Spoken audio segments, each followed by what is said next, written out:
G4 국가들 간 연대를 강화하고 서로 도움을 주고받을 수 있도록 설계하려는 것으로 보입니다.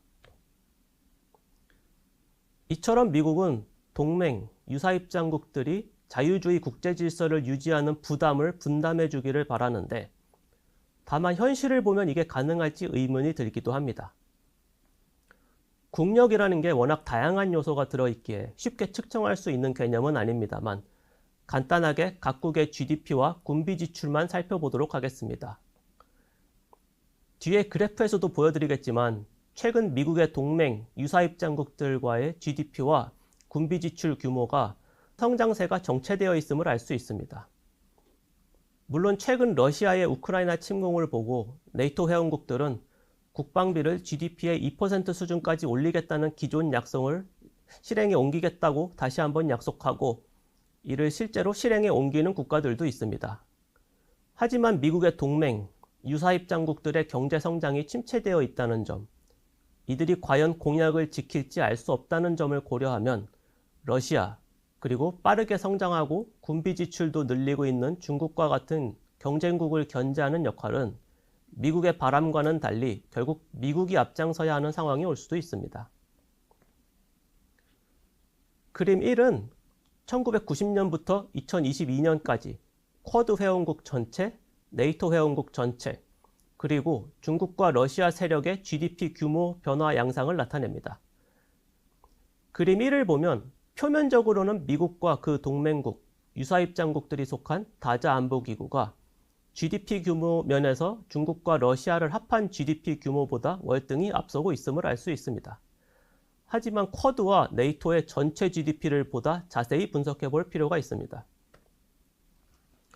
그림 2는 1990년부터 2022년까지 미국을 제외한 네이토 29개 회원국, 중국, 일본, 러시아, 인도, 한국의 GDP 규모 변화 양상을 나타냅니다.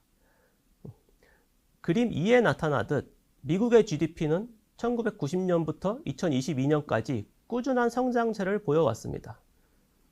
다만 같은 기간 중국의 GDP는 미국보다 더욱 빠른 성장세를 보이며 미국과의 격차를 빠르게 줄였습니다. 한편 미국을 제외한 네이토 29개 회원국의 GDP 총합 변화 양상을 살펴보면 미국이 과연 중국과 러시아를 견제하기 위해 네이토와 분담을 이어나갈 수 있을지에 대한 의문이 생깁니다. 미국을 제외한 네이토 29개 회원국 GDP 규모는 2000년대 후반 이후 2022년까지 정체된 모습을 보이기 때문입니다.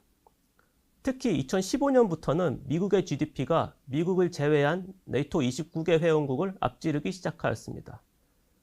결과적으로 보면 네이토 회원국 전체의 GDP 규모는 꾸준히 상승하고 있는 것으로 나타나지만 이를 이끈 것은 미국을 제외한 29개 회원국이 아닌 미국의 GDP 성장이었음을 알 수 있습니다. 더불어 아시아에서는 일본의 경제 성장 역시 지난 30년간 정체되었던 것으로 나타났습니다. 그림 3은 미국을 제외한 네이토 29개 회원국, 미국, 중국, 한국, 일본, 인도의 연도별 군비 지출 규모 변화 양상을 나타냅니다. 연도별 군비 지출 규모의 경우 미국이 2022년 현재 여전히 전 세계 국가 가운데 압도적인 1위를 달리고 있습니다. 중국 역시 지난 30여 년간 군비 지출 규모를 급격하게 늘려왔음을 알 수 있습니다. 다만 미국을 제외한 네이토 29개 회원국의 연도별 군비 지출 양상을 살펴보면 2000년대 후반부터 지금까지 큰 증가가 없음을 알 수 있습니다. 이는 GDP 양상에서도 드러나듯 경제 성장의 정체로 유럽 국가들이 군비 지출을 늘리지 못하고 있는 것으로 유추할 수 있습니다. 물론 미국도 GDP 대비 정부 부채 규모가 상승하고 있는 상황에서 계속해서 군비 지출을 늘리며 홀로 경쟁국을 견제하고 세계 분쟁에 개입하기에는 어려움이 있습니다. 그렇기 때문에 미국 바이든 행정부는 계속해서 동맹과 유사입장국들에게 큰 역할을 맡을 것을, 군비 지출을 늘릴 것을 요구하고 있지만 이들이 자유주의 국제 질서를 지키기 위한 부담을 분담할 능력은 한정되어 있어 보입니다.